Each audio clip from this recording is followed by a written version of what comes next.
Dear students, आज मैं आप लोगों को चैप्टर 4 केमिकल काइनेटिक्स के डाउट क्लास का लेक्चर प्रोवाइड करा रहा हूँ। इस हफ्ते फिर से वही दो स्टूडेंट्स के द्वारा डाउट क्लास के लिए क्वेश्चंस एराइज किए गए हैं, जिसमें एक कोमल है।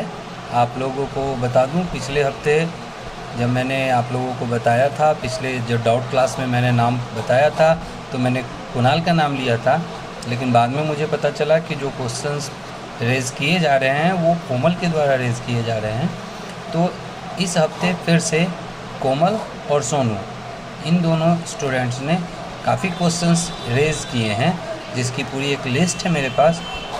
वो जितने भी क्वेश्चंस उन्होंने रेज़ किए हैं वो मैं लेक्चर के माध्यम से आप लोगों को समझाने की कोशिश करूँगा। तो अगला जो स्क्रीन होगा वो आपके बोर्ड पर होगा।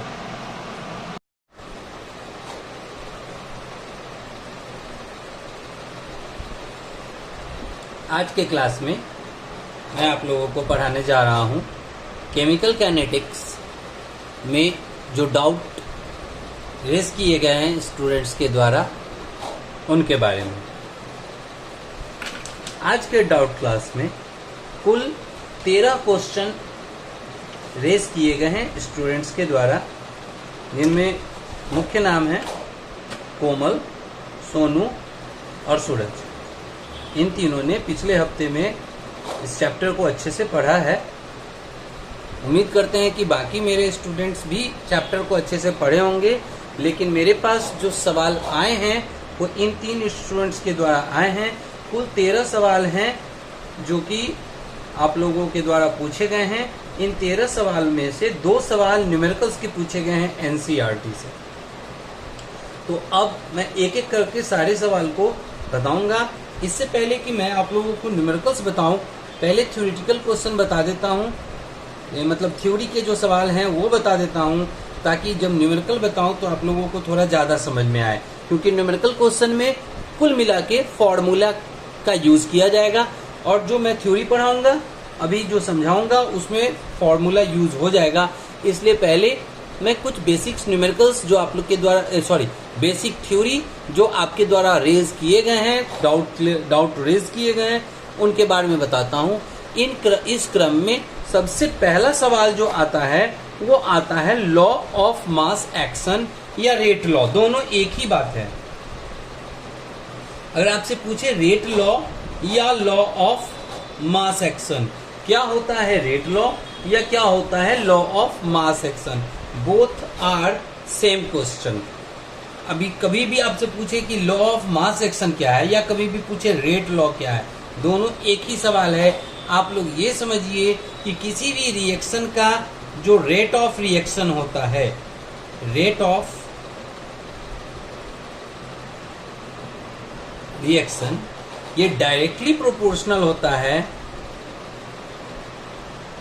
Product of concentration of reactants. This is called rate law और this is called law of mass action. कभी भी अगर पूछे कि what do you mean by rate law या what do you mean by law of mass action, या अगर आपसे पूछे कि how the rate of reaction depend on the concentration of reactant, all questions are same. तीनों में से किसी भी तरह से आपसे पूछ सकता है। अगर आपसे पूछे एक्सप्लेन रेट लॉ, या आपसे पूछे how do you understand by law of mass action, या आपसे पूछे explain how the rate of reaction depend on the concentration of reactants, तो तीनों का एक ही जवाब है। क्या कहेंगे? कहेंगे कि the rate of a chemical reaction is directly proportional to the product of concentration of reactants, and this is known as rate law या law of mass action. Simple भाषा है। अगर ये आपको दिमाग में बैठ गया, ये आप समझ रहे हैं, तो आप रेट लॉ या लॉ ऑफ मास एक्शन लिख सकते हैं। जो लैंग्वेज मैंने अभी कहा वो आपके नोट्स में आपको लिखा हुआ मिलेगा। आपको ये याद रखना है। अगर ये रख लिया आप लोगों ने या ये याद कर लिया, तो इसको लैंग्वेज में लिखना कोई बहुत बड़ी बात नहीं है, बहुत सिंपल लैंग्वेज है। The rate of a chemical reaction is directly proportional to the product of concentration of reactants. It is said to as rate law or law of mass action. Let us consider a chemical reaction AA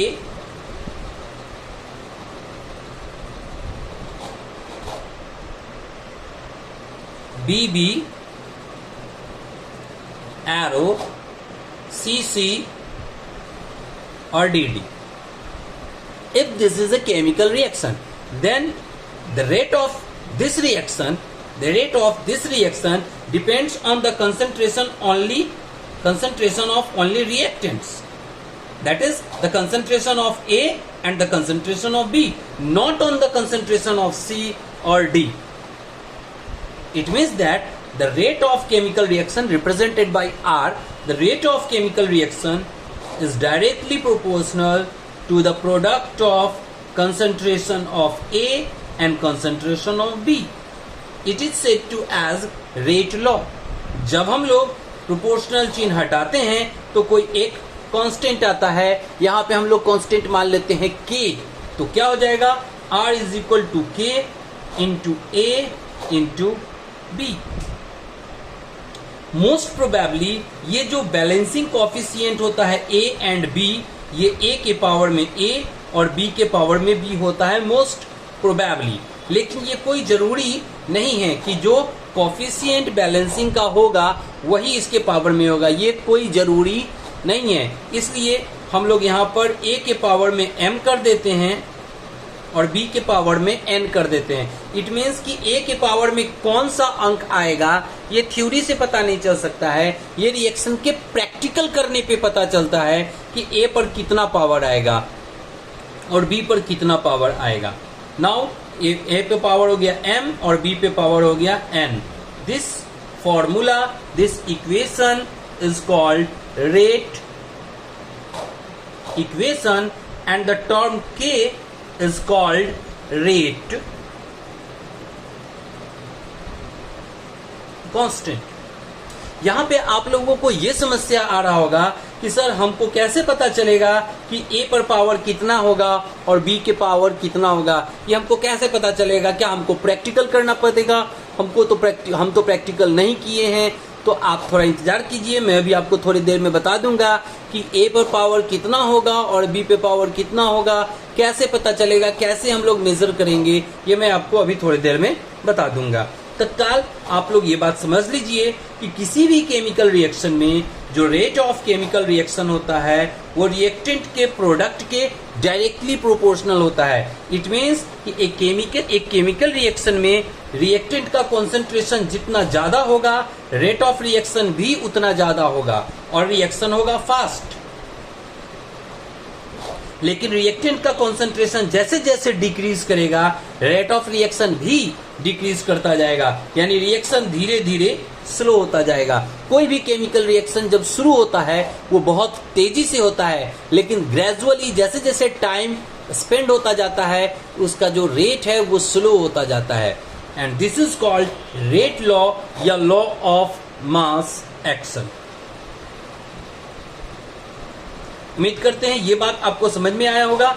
इस बात को छोड़कर M और N कैसे आ रहा है, कैसे पता चलेगा A पर कितना पावर है और B पर कितना पावर है, हो सकता है ये समझ में नहीं आया होगा, ये मैं अभी आपको क्लियर कर दूंगा। लेकिन उम्मीद करते हैं कि ये टॉपिक तो आपको जरूर समझ में आया होगा कि रेट लॉ क्या है और लॉ ऑफ मास एक्शन क्या है। अगर इन दोनों में से कोई भी सवाल आपको पूछता है तो आप लोग क्या लिखेंगे, उम्मीद करते हैं ये आपको समझ में आ गया होगा। अब एक सवाल है रेट कांस्टेंट क्या है। चूंकि इसी से रिलेटेड सवाल है इसलिए मैं इसके इन कंटिन्यूएशन में आपको रेट कांस्टेंट भी बताने जा रहा हूं कि रेट कांस्टेंट क्या है। इस फॉर्मूला को अगर देखा जाए, इस रेट लॉ से आपको कौन सा फॉर्मूला मिला, रेट इक्वेशन फॉर्मूला मिला कि रेट इक्वेशन आता है R is equal to K into A पे पावर M इंटू B पे power N। This formula, this equation is said to as rate equation. It means a equation formed by the rate law. Equation derived by the law of mass action is said to as rate equation. And what is called rate constant? What is K? Rate constant क्या है?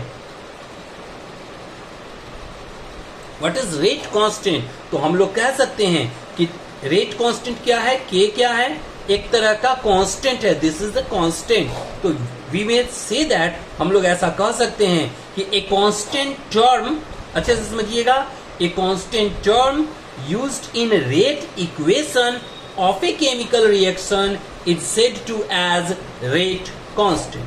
एक बार फिर से समझिए. The constant term used in rate equation of a chemical reaction is said to as rate constant. It is denoted by capital K. इसको एक definition हम लोग और दे सकते हैं. क्या डिफिनीशन दे सकते हैं ये समझिए. इस फॉर्मूला में लेट अस कंसीडर, हम लोग ऐसा मान लेते हैं कि A का कॉन्सेंट्रेशन हो गया 1 mole litre inverse. Let us consider कि A की कितनी मात्रा हम लोग ले लिए, 1 मोल पर लीटर लिए. लेट अस कंसीडर B की कितनी मात्रा लिए, 1 मोल लीटर इनवर्स. यानी अगर B की मात्रा भी हम लोग ले ले 1 मोल और A की भी मात्रा ले ले 1 मोल, इट मीन्स यूनिटी, यूनिट, दोनों का वैल्यू 1 मोल हम लोग अगर ले ले तो क्या होगा. हम लोग जानते हैं कि 1 पर कितना भी पावर डाल दिया जाए उसका वैल्यू 1 ही होता है. अगर 1 पर 1 पावर है वैल्यू 1, 1 पर 2 पावर है वैल्यू 1, अगर 1 पर 3 पावर है वैल्यू क्या होगा, 1 होगा. 1 पर 10 भी पावर होगा तो वैल्यू 1 होगा. 1 पर 1000 भी पावर होगा तो वैल्यू 1 ही होगा. तो अगर 1 पर m पावर हो वैल्यू 1 होगा, 1 पर n पावर हो वैल्यू 1 होगा. उम्मीद करते हैं ये बात समझ में आया होगा.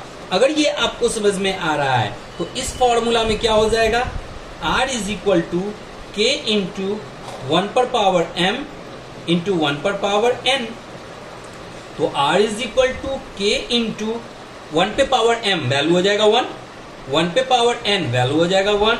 तो R is equal to K into 1 into 1. तो K को किसी को 1 से कितनी बार भी मल्टीप्लाई करेंगे वैल्यू क्या आएगा, K आएगा. अब R क्या कहलाता है, रेट ऑफ रिएक्शन. K क्या कहलाता है, रेट कांस्टेंट. तो इससे आपको डिफिनीशन मिल सकता है रेट कांस्टेंट का. इस फॉर्मूला से आपको रेट कांस्टेंट का डिफिनीशन मिल सकता है. हम लोग क्या कह सकते हैं कि the rate of a chemical reaction, this one, the rate of a chemical reaction in which the concentration of reactants are unit is said to as rate constant. यानी R ही K है. Rate of reaction he rate constant कहलाएगा. कब, अगर reactant का concentration का value 1 होगा तब, यानी यूनिट होगा तब. यानी हम लोग डिफिनीशन कह सकते हैं क्या कि the rate constant of a chemical reaction in which the concentration of reactants is unit is said to as rate constant. उम्मीद करते हैं कि रेट कांस्टेंट का डिफिनीशन क्या हम लोग कहेंगे ये आपको समझ में आ गया होगा. एक बार आप लोग फिर से समझ लीजिए. रेट कांस्टेंट को दोनों तरह से हम लोग डिफाइन कर सकते हैं. ऐसा भी कह सकते हैं कि the constant term used in rate equation of a chemical reaction is called rate constant. और यहां से भी डिफिनीशन कह सकते हैं क्या, the rate of a chemical reaction in which concentration of reactants are unit is said to as rate constant. It is denoted by K. उम्मीद करते हैं कि रेट कांस्टेंट क्या होता है ये आपको समझ में आ गया होगा।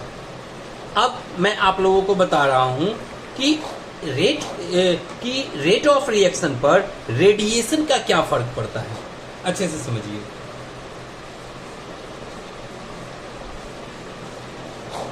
ये सवाल कोमल ने किया है और उसने पूछा है कि सर ये क्या है, ये क्या आप बताना चाह रहे हैं, मुझे समझ में नहीं आ रहा है। तो इससे पहले कि आपको ये समझाएं कि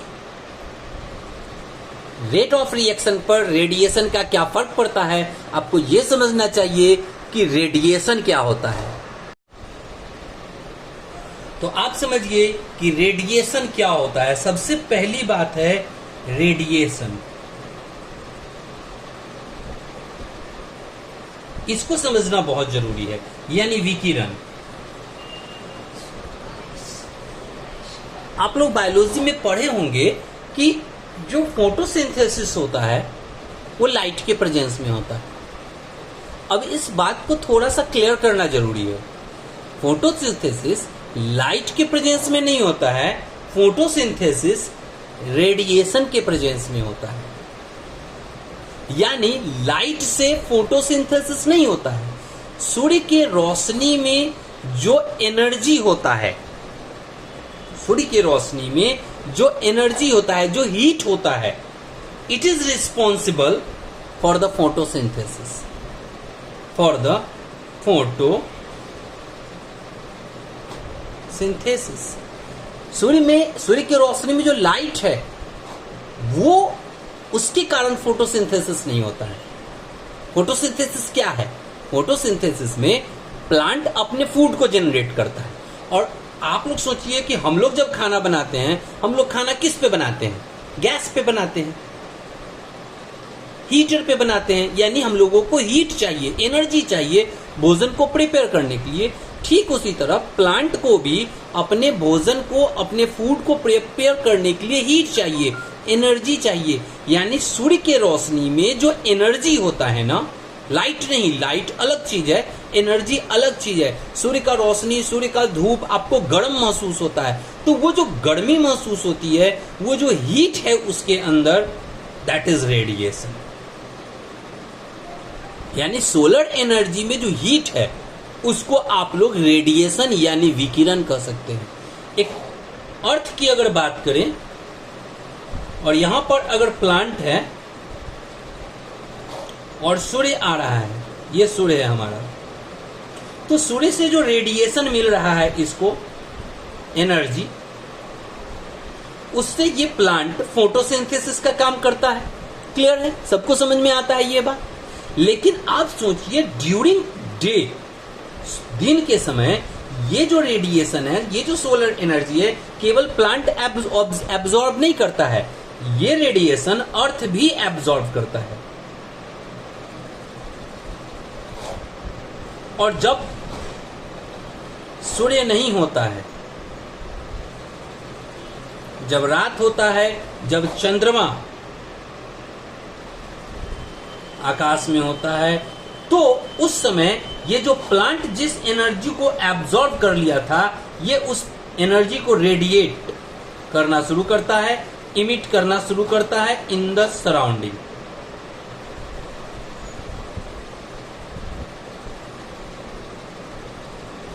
और इस रेडिएशन के कारण प्लांट रात में भी फूड का प्रिपरेशन कर सकता है, लेकिन एक सूर्य की तुलना में पृथ्वी का जो रेडिएशन होगा वो बहुत कम होगा, वेरी लीस्ट।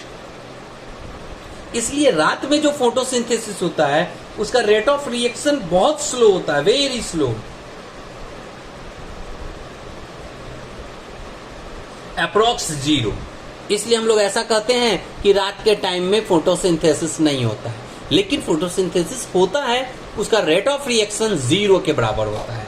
खैर, इतनी सारी बातें समझाने का मुख्य मुद्दा यह था कि आपको रेडिएशन समझ में आ जाए।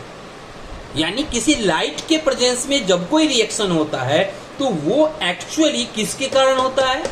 रेडिएशन के कारण। सूर्य के या किसी लाइट में जो हीट एनर्जी होता है, उस हीट एनर्जी को एब्जॉर्ब करके कोई रिएक्शन एक्टिवेट हो जाता है और रिएक्शन तेजी से होने लगता है। और ऐसे रिएक्शन को हम लोग फोटोकेमिकल रिएक्शन कहते हैं। हम लोग क्या कहते हैं? Photochemical reaction. फोटो बोले तो लाइट, केमिकल बोले तो केमिस्ट्री, और रिएक्शन यानी एक ऐसा केमिकल रिएक्शन जो किसके प्रेजेंस में हो? लाइट के प्रेजेंस में हो, that is called photochemical reaction. जैसे अगर हाइड्रोजन और क्लोरीन को रिएक्शन करेंगे, ये HCl बनेगा लेकिन स्लो, और इसी रिएक्शन को अगर हम लोग लाइट के प्रेजेंस में करें तो फिर HCl बनेगा, लेकिन रिएक्शन जल्दी जल्दी होगा, फास्ट होगा। यानी हाइड्रोजन और क्लोरीन के रिएक्शन से HCl बनाना एक फोटोकेमिकल रिएक्शन है, यानी रेडिएशन के प्रेजेंस में, यानी लाइट के प्रेजेंस में ये रिएक्शन तेजी से होता है।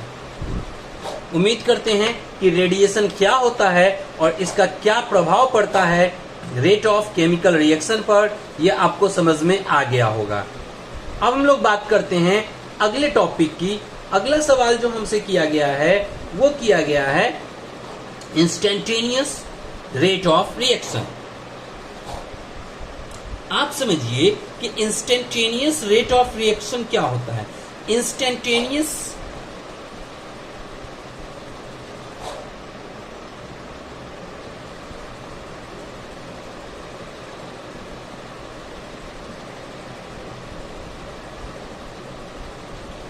इंस्टेंटेनियस रेट ऑफ रिएक्शन बना है इंस्टेंट से,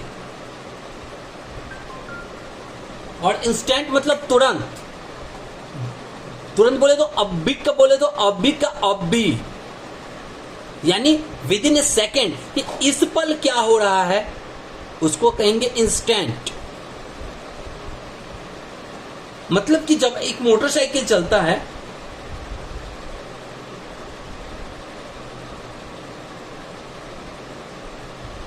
और यहां पे इसका मीटर लगा हुआ है,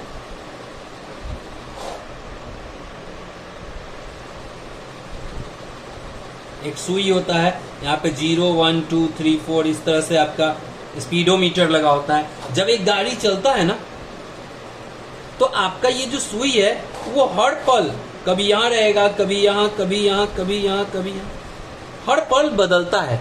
लेकिन जिस पल पे जितना वो रीड करता है वो उसका इंस्टेंट वेलोसिटी हो सकता है। हो सकता है कि 10:02 पर वेलोसिटी दे रहा हो 20 किलोमीटर पर आवर, और 10:03 पर वेलोसिटी दे रहा हो 40 किलोमीटर पर आवर। तो जिस समय वेलोसिटी जितना ये शो करेगा वो इसका इंस्टेंटेनियस रेट ऑफ रिएक्शन कहलाएगा। यानी इंस्टेंटेनियस रेट ऑफ रिएक्शन को हम लोग रिप्रेजेंट करते हैं। अगर एक रिएक्शन है A एरो B तो R का फॉर्मूला होता है, हम लोग पहले भी पढ़े हैं, -dA/dt, but T tends to 0, यानी समय में 1 सेकंड भी बदल नहीं आना चाहिए। अगर 5वें सेकंड की बात कर रहे हैं ना तो 5वें सेकंड में जो वेलोसिटी है वो इंस्टेंटेनियस रेट ऑफ रिएक्शन कहलाएगा। यानी 5वें सेकंड से 6ठा सेकंड नहीं होना चाहिए। हो सकता है 6ठा सेकंड में रेट ऑफ रिएक्शन बदल जाए, यानी 5वें सेकंड का वेलोसिटी उस वक्त का इंस्टेंटेनियस है, 6ठे सेकंड का वेलोसिटी उस समय का रेट ऑफ इंस्टेंटेनियस रेट है, 7वें सेकंड का वेलोसिटी उस समय का इंस्टेंटेनियस रेट ऑफ रिएक्शन है। यानी हर 1 सेकंड में किसी केमिकल रिएक्शन का जो रेट ऑफ रिएक्शन होगा that is called instantaneous rate of reaction. एक ग्राफिकल रिप्रेजेंटेशन में rate of reaction, instantaneous rate of reaction को tan थीटा से निकालते हैं। सूरज ने कहा था कि सर इसका ग्राफ समझ में नहीं आ रहा है। इंस्टेंटेनियस रिएक्शन का आप लोग ग्राफ समझिए कि अगर हम लोग एक्स एक्सिस और वाई एक्सिस दो ले लेते हैं, और एक्स एक्सिस पर अगर हम लोग टाइम को पुट करते हैं और वाई एक्सिस पर अगर हम लोग कंसंट्रेशन ऑफ ए को लेते हैं, कंसंट्रेशन ऑफ ए, तो हम लोग जानते हैं कि अगर कोई रिएक्शन हो रहा है ए से बी और जैसे जैसे टाइम स्पेंड करेगा ए का मात्रा क्या होता जाएगा, डिक्रीज करता जाएगा। यानी टाइम बढ़ता जाएगा लेकिन कंसंट्रेशन घटता जाएगा। यानी कंसंट्रेशन और टाइम के बीच अगर हम लोग ग्राफ खींचे तो ग्राफ आपको एक कर्व लाइन के जैसा मिलेगा।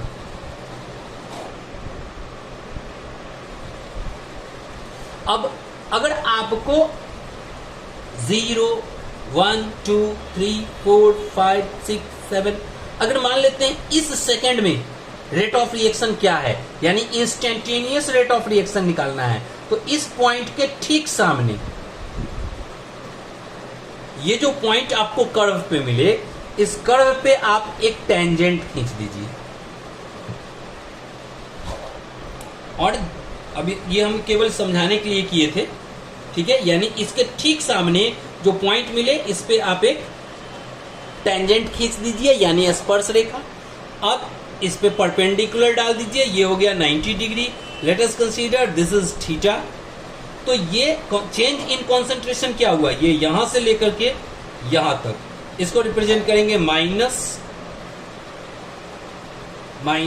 डी ए, क्योंकि छोटा चेंज है तो डिफरेंशिएशन के टर्म में करेंगे। ये जो टाइम स्पेंड हुआ दैट इज डी टी, चूंकि टाइम का छोटा चेंज है तो डिफरेंशिएशन से रिप्रेजेंट करेंगे। अब इस थीटा के लिए tan theta is equal to क्या हो जाएगा, p बाई बी। थीटा के सामने ये है p माइनस डी ए, और थीटा के नीचे ये है b यानी डी टी, और d A by d t किसका फॉर्मूला होता है, r का। r is equal to minus d A by d t, यानी r is equal to tan theta is equal to minus d A by d t. यानी graphical representation में अगर आपको instantaneous rate of reaction निकालने के लिए कहे तो आप tan थीटा के द्वारा इंस्टेंटेनियस रेट ऑफ रिएक्शन निकाल सकते हैं। उम्मीद करते हैं कि आप लोगों को इंस्टेंटेनियस रेट ऑफ रिएक्शन समझ में आ गया होगा। अगर इसके बाद भी आप लोगों को ये टॉपिक समझ में न आए तो आप लोग इंतजार कीजिए, ऑफलाइन में आप लोग टाइम हमसे ले लीजिए और आकर के जो भी टॉपिक आप लोगों को दिक्कत हो रहा है वो आकर के ऑफलाइन क्लास में मुझसे समझ लीजिए। टाइम हमसे ले लीजिएगा और आपके समय के अनुसार, मैं अपने समय के अनुसार आप लोगों को टाइम दे दूंगा, आप लोग आकर के अपने डाउट को क्लियर कर ले सकते हैं। अब मैं अगले टॉपिक की ओर चल रहा हूं। अब अगला सवाल बहुत ही इंपॉर्टेंट है, मुझे पूरा उम्मीद है ये बात लगभग स्टूडेंट को समझ में नहीं आ रहा होगा। Order of reaction,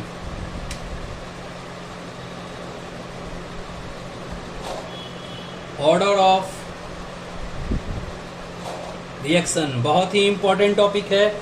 order of reaction लगभग स्टूडेंट को एक बार में समझ में नहीं आता है, इसको कई बार में समझना पड़ता है। अभी अभी मैंने आप लोगों को पढ़ाया था कि अगर कोई एक रिएक्शन हो A B B arrow C C D D, तो अकॉर्डिंग टू रेट लॉ, पहला टॉपिक मैंने यही आज समझाया है, अकॉर्डिंग टू रेट लॉ या according to law of mass action, जो रेट ऑफ केमिकल रिएक्शन होगा it is directly proportional to the product of reactant, यानी concentration of A into concentration of B. लेकिन ए के power में और B के power में हो सकता है कि ए के साथ जो गुना ए है वो ए के पावर में हो और बी के साथ जो गुना में है बी वो बी के पावर में हो, लेकिन ऐसा नहीं भी हो सकता है। ये कोई जरूरी नहीं है कि जो कोफिशिएंट बैलेंस के लिए यूज किया जा रहा है वही पावर में होगा। ए के पावर में कितना होगा और बी के पावर में कितना होगा ये पता चलेगा आपको प्रैक्टिकल के डाटा के एनालिसिस से। यहाँ पे हम लोग मान लेते हैं कि ए के पावर m और b के पावर n, जब प्रोपोर्शन हटता है तो कोई एक कांस्टेंट आता है k इंटू ए पे पावर m इंटू बी पे पावर n। इस इक्वेशन को हम लोग कहते हैं रेट इक्वेशन। अभी भी पहले भी मैंने ये बताया था, k को कहते हैं रेट कांस्टेंट, लेकिन यहां पर जो m के पावर में a के पावर में आया है m और b के पावर में आया है n, इन दोनों के जोड़ को हम लोग कहते हैं ऑर्डर ऑफ रिएक्शन।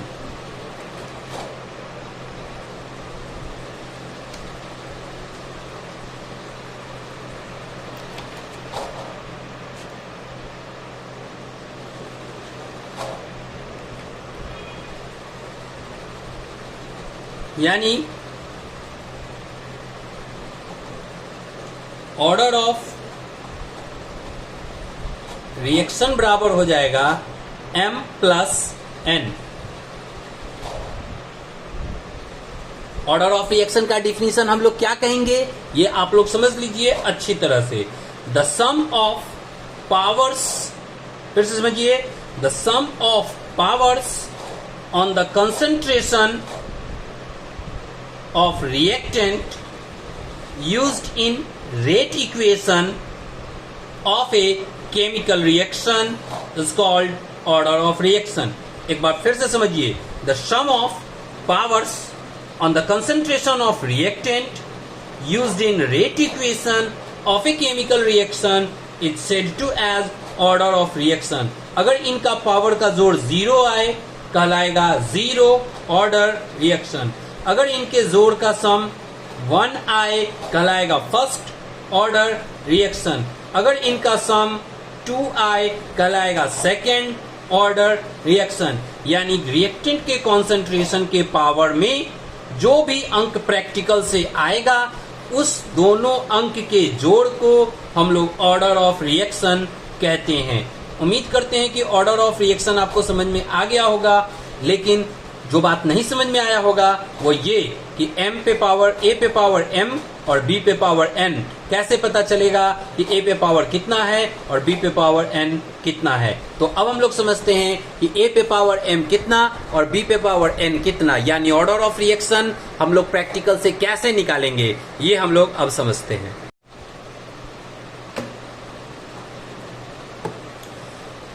अब इस बात को समझने के लिए आप लोगों को प्रैक्टिकल करना पड़ेगा और प्रैक्टिकल से डाटा कलेक्ट करना पड़ेगा और फिर उसका एनालिसिस करना पड़ेगा। लेकिन अब आप लोग तो प्रैक्टिकल करेंगे नहीं, बोर्ड के एग्जाम में या बुक्स में जो न्यूमेरिकल्स दिया होगा ना आपको, उसमें आपको किसी रिएक्शन का प्रैक्टिकल डाटा दिया मिलेगा और आपको ऑर्डर ऑफ रिएक्शन निकालना होगा। आप समझिए कि कैसे ऑर्डर ऑफ रिएक्शन समझना है आपको। जैसे मान लेते हैं कि कोई एक रिएक्शन हो रहा है ए एरो बी, अच्छे से समझिएगा, बहुत इंपॉर्टेंट है। अगर मान लेते हैं कोई एक रिएक्शन है ए एरो बी और आपको डाटा दिया हुआ है concentration of A and are.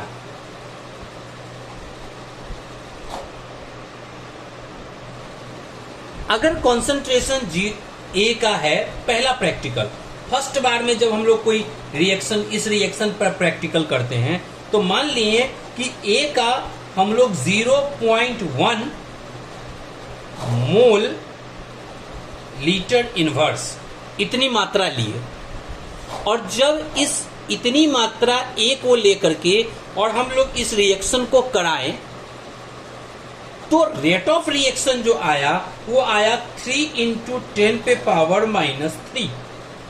Let us consider. अब जब हम लोग दूसरी बार इसको प्रैक्टिकल किए, मान लेते हैं कि ए का वैल्यू लिए 0.2 और जब 0.2 मोल हम लोग ए की मात्रा लिए और जब हम इस रिएक्शन को कराएं और रेट ऑफ रिएक्शन कैलकुलेट किए तो दूसरी बार में आर का वैल्यू फिर हम लोगों को आया 3 × 10⁻⁻3। तीसरी बार फिर आप इसको प्रैक्टिकल कीजिए, 0.3 मात्रा ले लो ए का और फिर 0.3 मोल ए का वैल्यू लेकर के और आप फिर इस रिएक्शन को कराइए और चेक कीजिए कि रेट ऑफ रिएक्शन क्या है। और तीसरे कंडीशन में फिर अगर आपको आता है 3 × 10⁻⁻3 तो अब आपको समझना है कि ये रिएक्शन कैसा है, जीरो ऑर्डर रिएक्शन है या फर्स्ट ऑर्डर रिएक्शन है या सेकेंड ऑर्डर रिएक्शन है या थर्ड ऑर्डर रिएक्शन है, कैसा रिएक्शन है ये ए एरो बी, ये हम लोगों को पता करना है। हम लोग जानते हैं R directly proportional concentration of reactant. यहाँ पे रिएक्टेंट सिर्फ ए है, बी तो प्रोडक्ट है, तो बी के कॉन्सेंट्रेशन पर रिएक्शन का रेट डिपेंड नहीं करेगा। इस रिएक्शन के लिए रेट ऑफ रिएक्शन सिर्फ किस पर डिपेंड करेगा? ए पर डिपेंड करेगा। अब आप देखिए, पहली बार आप कितना लिए थे? 0.1। दूसरी बार कितना लिए? 0.2। कितना गुना हो गया? 2 गुना। यानी कॉन्सेंट्रेशन की मात्रा आप कितना लिए पहले की तुलना में? दोबारा में 2 गुना मात्रा आप लिए। लेकिन क्या रेट ऑफ रिएक्शन पे कोई फर्क पड़ा?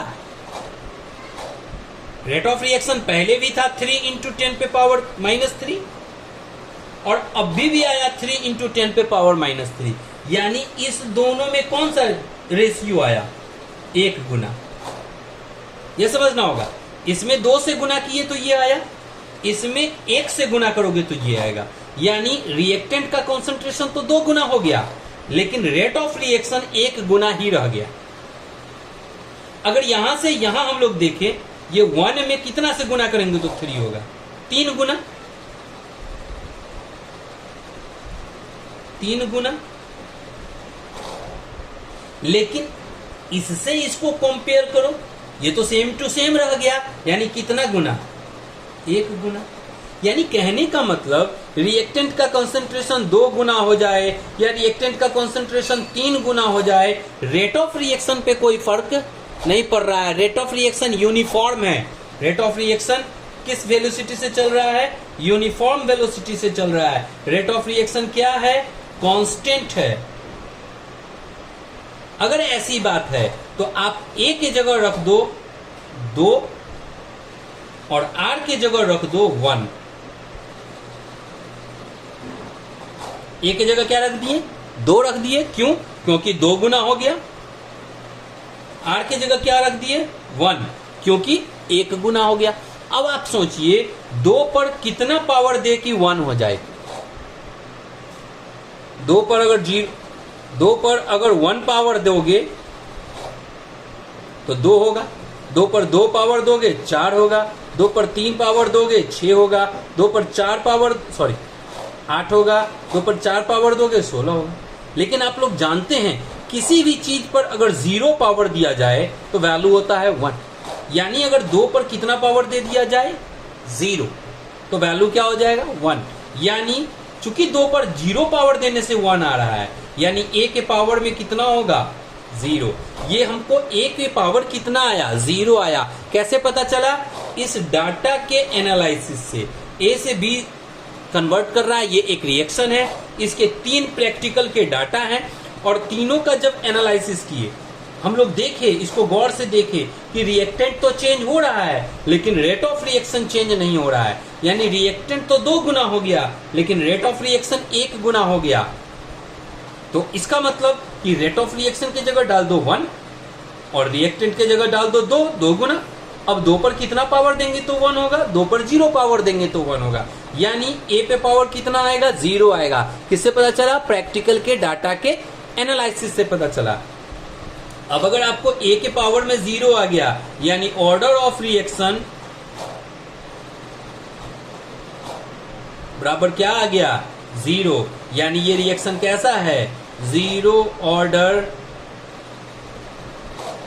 रिएक्शन है। उम्मीद करते हैं समझ में आ गया होगा। लेकिन अगर किसी को ऐसा लग रहा है कि अभी ये बात समझ में नहीं आया है, ये बात अभी क्लियर नहीं हुआ है, तो आप लोग एक और एग्जाम्पल से इस बात को समझिए।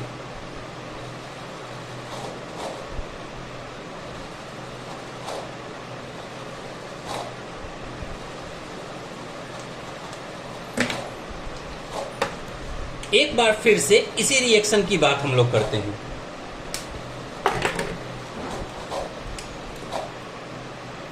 और अब हम लोग मान लेते हैं कि ये जो A का कॉन्सेंट्रेशन है और जो रेट ऑफ रिएक्शन है वो क्या है। मान लेते हैं कि A का कॉन्सेंट्रेशन है 0.1 और प्रैक्टिकल करने पे पता चला कि R का वैल्यू आया आपको 3 × 10 पे पावर -3। पहला प्रैक्टिकल। दूसरी बार जब प्रैक्टिकल करें तो इसकी मात्रा को 2 गुना कर दो, 0.2 और रेट ऑफ रिएक्शन निकालो। ये प्रैक्टिकल करने का चीज है। प्रैक्टिकल से अगर आपको पता चला कि ये जो रेट ऑफ रिएक्शन है ये हो गया आपको 6 इंटू 10 पे पावर -3। दूसरा प्रैक्टिकल। तीसरे वाले प्रैक्टिकल में अब आप इसका 3 गुना कर दो, 2 3 6 यानी 0.6। और जब आप रिएक्शन को प्रैक्टिकल करिएगा, रेट ऑफ रिएक्शन निकालिएगा, तो आपको पता चला ये जो रेट ऑफ रिएक्शन आ रहा है ये आ रहा है 18 इंटू 10 पे पावर -3। ये टोटली प्रैक्टिकल करने का चीज है, प्रैक्टिकल से ये डाटा आपको प्राप्त होगा। हम आपको बता रहे हैं, यहीं पे हम समझा रहे हैं, प्रैक्टिकल के डाटा को खुद से लिख रहे हैं, लेकिन आप लोगों को प्रैक्टिकल करने पर ही ये डाटा मिलेगा और प्रैक्टिकल से ही आप लोगों को ये बात समझना पड़ेगा।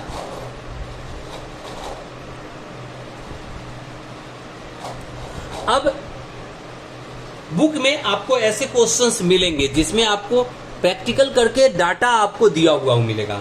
अब हम लोग इसका एनालिसिस करेंगे। R बराबर क्या हो जाएगा, अभी हम लोग पढ़े हैं। R बराबर क्या होता है, R proportional concentration of A according to rate law या लॉ ऑफ मास एक्शन। हम लोग पढ़े हैं रेट ऑफ रिएक्शन जो होता है वो रिएक्टेंट के कॉन्सेंट्रेशन के डायरेक्टली प्रोपोर्शनल होता है। अब हमको देखना है कि ए के पावर में कितना होगा, ए के पावर 0 होगा या 1 होगा या 2 होगा, कितना होगा, ये हम लोगों को चेक करना है। चेक कैसे करेंगे, यहां देखो ये 1 से हो गया 2, 0.1 से 0.2, कितना गुना हो गया,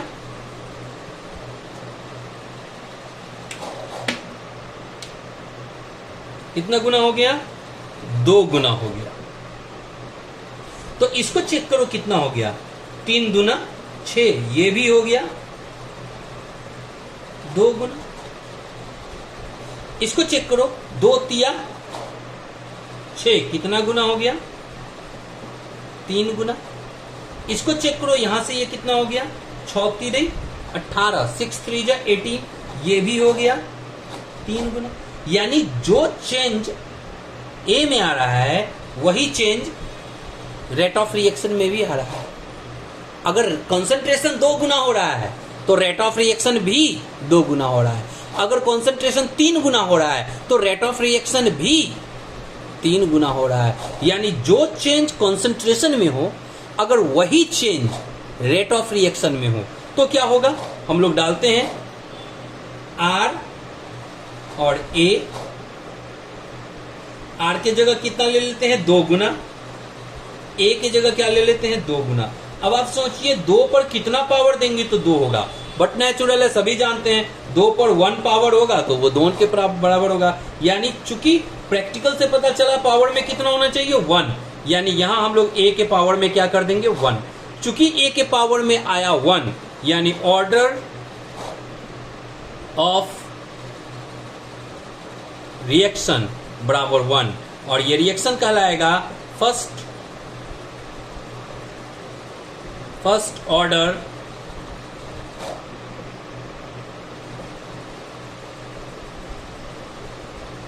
रिएक्शन।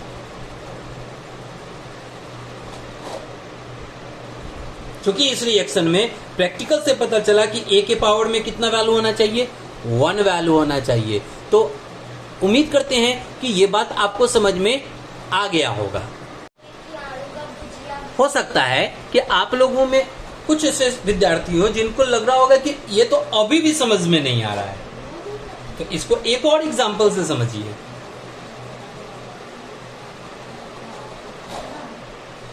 देखिए ये कंप्लीटली प्रैक्टिकल के डाटा के एनालिसिस पर बनने वाला सवाल है कि मान लेते हैं ये रिएक्शन है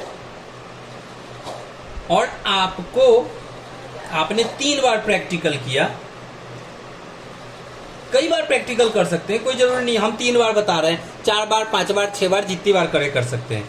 मान लेते हैं कि ए का जो कॉन्सेंट्रेशन है, यहाँ पे हम लोग R का वैल्यू लिख देते हैं, यहाँ पे A का वैल्यू लिख देते हैं। मान लेते हैं कि अगर A का वैल्यू है 0.1 और R का वैल्यू आया, लेट अस कंसीडर 5 इंटू 10 पे पावर 2। मान लेते हैं कि A का वैल्यू हम लोग 2 गुना कर दे, 0.2, और जब हम इसको प्रैक्टिकल किए तो हम लोगों को पता चला इसका वैल्यू आया 20 इंटू 10 पे पावर 2। अब मान लो कि इसको 3 गुना कर दो, 2 तिहाई 6, 3 से गुना कर देंगे तो 2 तिहाई 6, 0.6।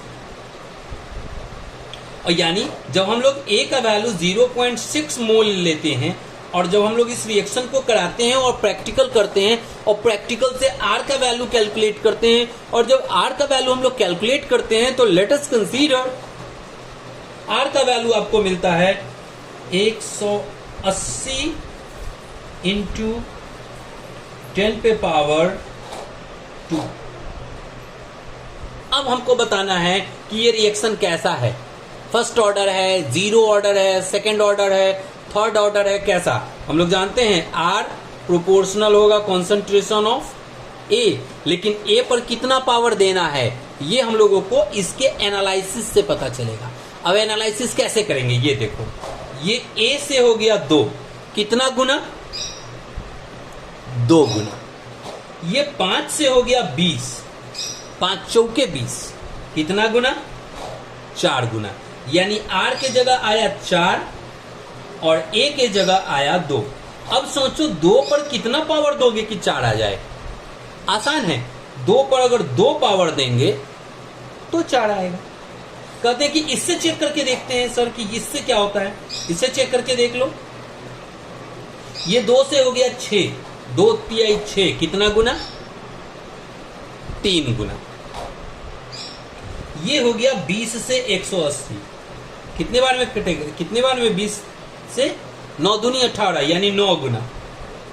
यानी आर के जगह लिखेंगे 9 और ए के जगह लिखेंगे 3। अब सोचो 3 पर कितना पावर देंगे कि 9 होगा, 2। यानी दोनों ही का यहां पर 2 गुना हो रहा था और यहां 4 गुना। यानी 2 पर 2 पावर देंगे तो 4 के बराबर, 3 पर 2 पावर देंगे तो 9 के बराबर।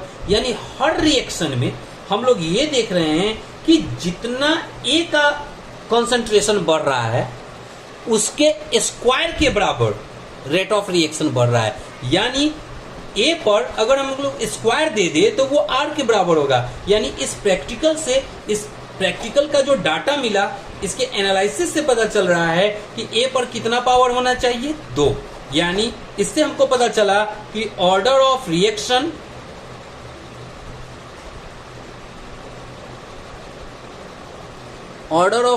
कितना होना चाहिए, 2 होना चाहिए। यानी रिएक्शन कैसा कहलाएगा, रिएक्शन कहलाएगा सेकेंड ऑर्डर रिएक्शन। उम्मीद करते हैं कि ये बात आपको समझ में आ गया होगा कि जीरो ऑर्डर कैसे पता चलेगा, फर्स्ट ऑर्डर कैसे होगा, सेकेंड ऑर्डर कैसे होगा। इस रिएक्टेंट के कॉन्सेंट्रेशन पे देखेंगे कि कितना पावर दे कि रेट ऑफ रिएक्शन के बराबर हो जाए। जितना भी पावर देंगे वो हम लोग का ऑर्डर ऑफ रिएक्शन होगा। उम्मीद करते हैं कि समझ में आ गया होगा। लेकिन हो सकता है कि आप लोग के दिमाग में ये सवाल आ रहा हो कि सर यहाँ तो सिर्फ आप ए लेते हैं और अगर ए और बी अगर दोनों रिएक्टेंट हो जाए तो हम क्या करेंगे, हमको कैसे समझ में आएगा। तो एक सवाल मैं आपको ए और बी दोनों का बता रहा हूं, आप लोग अच्छे से समझिए। लेट अस कंसीडर कि अगर एक ऐसा रिएक्शन हो जिसमें ए और बी दोनों रिएक्टेंट का काम करे, ए प्लस बी एरो सी, तो ऐसे कंडीशन में ए भी रिएक्टेंट है और बी भी रिएक्टेंट है। यानी प्रैक्टिकल में आपको ए का भी कंसंट्रेशन लेना होगा और बी का भी कंसंट्रेशन लेना होगा।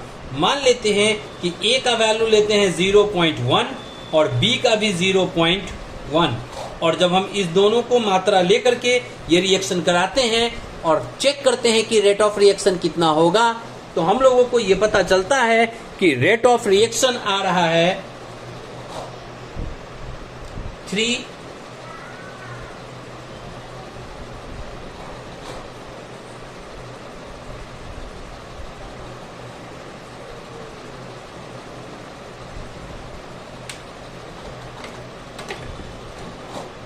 रेट ऑफ रिएक्शन आ रहा है 3 इंटू 10 पे पावर 2।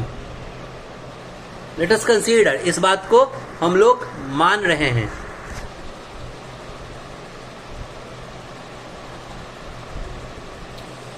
अब हम लोग बात मानते हैं कि मान लीजिए a की मात्रा 2 गुनी कर दी जाए, इसका मात्रा कर देते हैं 0.2, लेकिन b की मात्रा उतनी ही रहने दो।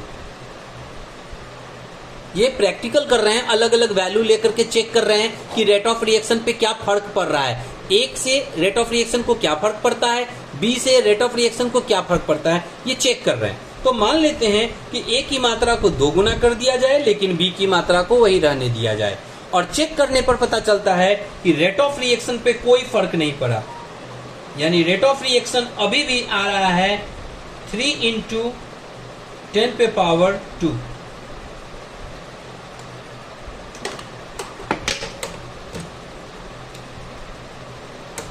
अभी भी आ रहा है 3 × 10⁻²।